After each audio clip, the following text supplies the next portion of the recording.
Hey everybody, what's going on? Welcome back, it's Jordan here. Today we're going to continue working on the campground, specifically the connecting bridge and road.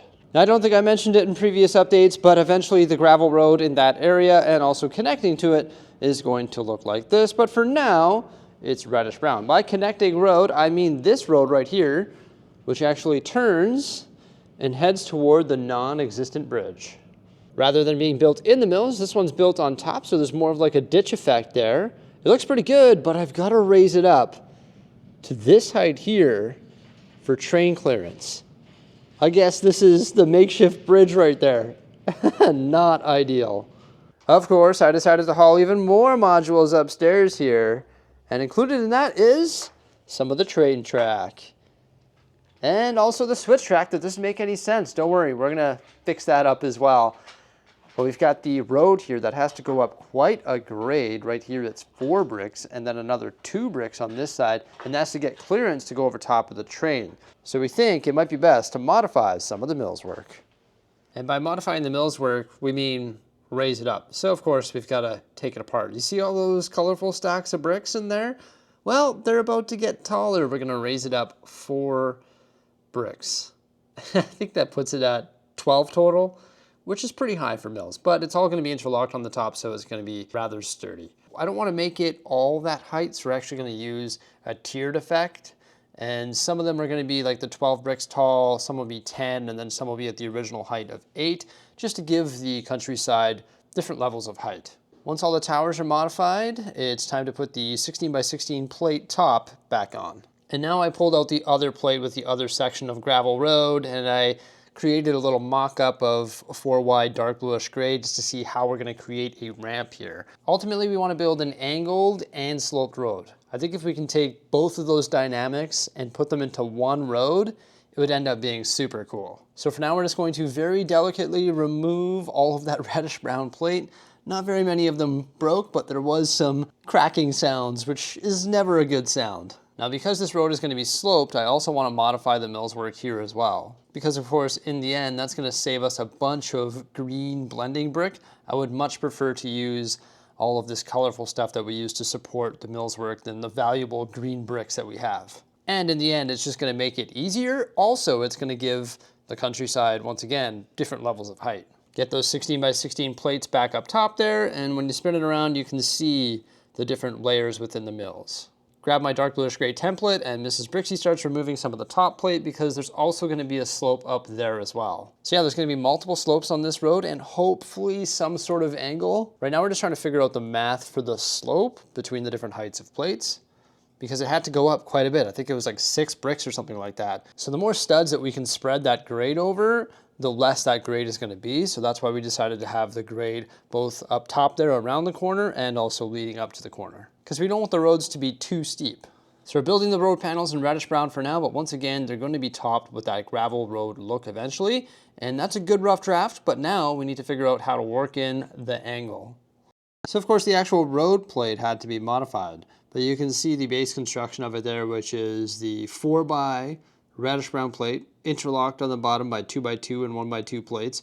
And then it has a row of 1 by reddish brown plate on either side.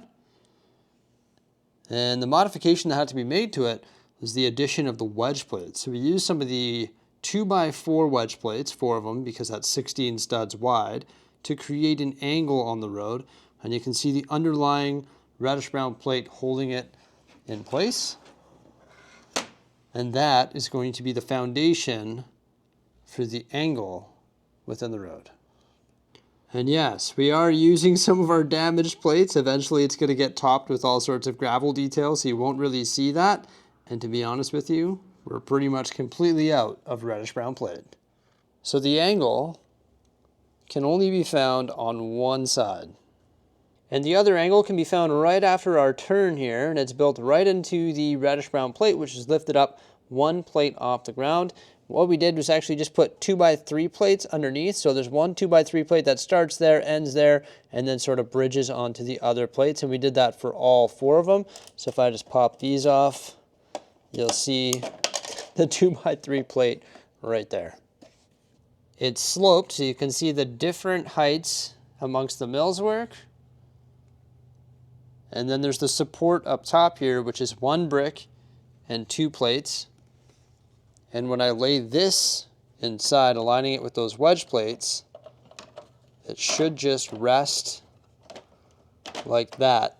And it's supported by the millswork underneath. And it is an angled, sloped road. Yes, there we go.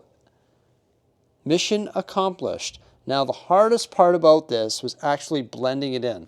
Conveniently, it lines up with the 2x4 wedge plates, and you can see those 2x4 wedge plates all the way along the side of the road, and they're at different heights. So some are at 1 plate plus the wedge plate, some are at 2 plates plus the wedge plate, and some are at 1 brick plus the wedge plate. And then we built the staircase effect there, so we were able to pretty much do that on all these 16x16s all the way along the edge. Now blending in this side here was the easy part because those wedge plates and the bricks underneath line up with the Lego grid. However, on this side over here, they didn't. It was off by half a plate.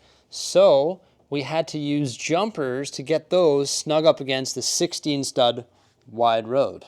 So for example, I can remove this 4x4 plate, and it should remove the wedge plate and the underlying support plates as well. So we have 2 plates, the 4x4 plate, and also the wedge plate.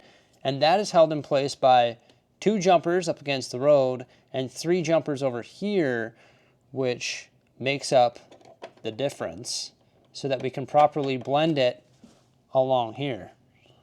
And you can see the position of the 1x2 jumpers all the way along the side of the road. So they're just staggered 1 stud over per set. And then we have our different sections: 1 brick, wedge plate, 2x4, another one of those, all the way alongside the road. And those do a pretty good job of blending this in seamlessly. And also over here, looks pretty blended in as well because we raised up the brick and the plate along there at the same height and topped it with jumpers. And then we also blended in all the seams within the millswork, all the way up against the road there. As you can see, this can pull away. And it's all blended in. And all the seams on the left and right side of the road are blended in as well. So there you go. An angled, sloped road with 2 curves and another slope. And then I have my 2 measuring sticks here. This is the height that we wanted to build these up to on top of the mills. So that lines up beautifully on that side there. And this one lines up on this side here. And that's going to give us perfect train clearance for the bridge. And of course, our entrance and exit, vice versa, are going to line up. Hey, you know what? I think the angled sloped road that we just built is actually way better than that. I think it's blended in better. Might have to modify that in the future. But I'm over here because I'm looking at this bridge. I think we can cheat a little bit on the bridge. I don't see why they wouldn't look the same. So I can essentially replicate this one, but up the scale of it because it has to be longer. So this truss bridge was actually Simon's design. That was the gentleman that used to work for me. This is one of the last things that he built while he was here. We were working on, I think, detailing the rock work or creating the river. And he built the bridge while I was taking care of all the rock work. And this is what he came up with. It's a sick design. There's the 60x60 plates on the bottom. Then 2x16 plates on either side, a 2x14 in the middle, some brackets to add some ingot detail, and then of course the trusses, which are built with the ratchet connectors. Now unfortunately, my design isn't identical because I don't have all the pieces to replicate this. I have no idea where to find more of these 1x3 ratchet connectors. I searched everywhere and I can't find any more, so I'll have to order some more. I only have those in, I have one of them in dark bluish gray. It's right there, but that's why my top truss is pretty loose. I'm just gonna remove that, but just imagine that that is locked in place. At least I found one, so it sort of holds it, not really though. So the scaling of the bridge was a little bit strange. I couldn't exactly double it, just because the math of getting the triangular trusses didn't work out. So I used 3 16x16s and also a 2x16 right there. But essentially, these trusses just are built in with the ratchet connectors, and rather than using a 1x6 and two 1x6 tiles, I use two 1x8 tiles. And then of course we have the ratchet connector on either side, on the bottom and top. So I essentially built 4 of these, and that was the uprights. And those go onto a brick there, and then they connect to this one, which has the other type of ratchet connector at the top, and they clip together. And I played around with it to try and actually get it to fasten in the middle, but it didn't really work out. So I just built a little triangle using the 1x2 cheese slopes in light bluish gray. So yeah, these 2 triangles here are essentially one giant piece that can be removed if I just remove those 2x2 bricks on either side. And these are the modified pieces with the upright connector from the road plate packs. That's how you connect those street lights. The 16x16 plates are reinforced with a layer of 2x tile and also 2x plate on either side. Now, I didn't add the detail yet. I'm not sure if I'm going to give it the same detail or if I'm going to change both of them. What do you think of the sort of muddy, dirty surface detail? I think it works out. Now, unfortunately, I don't have these things once again, but you can see how they go on there. It's the 1x3 ones. So then you can sort of invert that ratchet piece and it holds the top truss in place. What I like about this design is it's actually taller. So taller vehicles such as some of those campers are going to be able to fit through this bridge here, whereas a lot of them actually don't fit through here. They don't have the height clearance. What'd be cool is actually if I printed some custom stickers that said the height clearance. Maybe measure how many studs tall it is and say 16 studs tall, watch your roof or whatever. That would be pretty cool, adding a custom detail like that. It's just about perfect there. However, you will notice that there's some big gaps on either side. In fact, there are 7 stud gaps. The reason I made it this size is because, once again, the math of the truss is worked out with the 1x8 tiles. Also, I'm going to have to blend in the height difference within the mills. So all of this height difference here is going to have to be blended in with rock work, just like it is up here and everywhere else in my city, and also all the way along here as well. So when I blend that in, it's going to bulk this up probably 4 studs, and in this instance, 7 studs. So I'm going to have to make sure it bulges out there to accommodate the bridge, and that can sit on that rock work. Well, you know what? There's a lot of rock work to do, so we may as well take care of some of it today as well. This time lapse here is just going to give you a good snapshot of what goes into it, really. But this stuff's a little bit different because I got to make sure I bring it out in those certain sections, 7 studs, just so it can support that bridge. I'm using a lot of the rock panels. In fact, I'm using some of the old dark gray rock panels, just like I did in the upper portions of the campground, so it's sort of going to match that. I'm trying to stagger them, and I'm also trying to put them at different heights as well. So some of them are right on the mills plate, some of them are 1 brick, some of them are 2 bricks off the mills plate, and then of course some of them are staggered on top of one another as well. These rock panels, of course, are going to get us up to the height that we need to be quite quickly within a few studs, so that's good.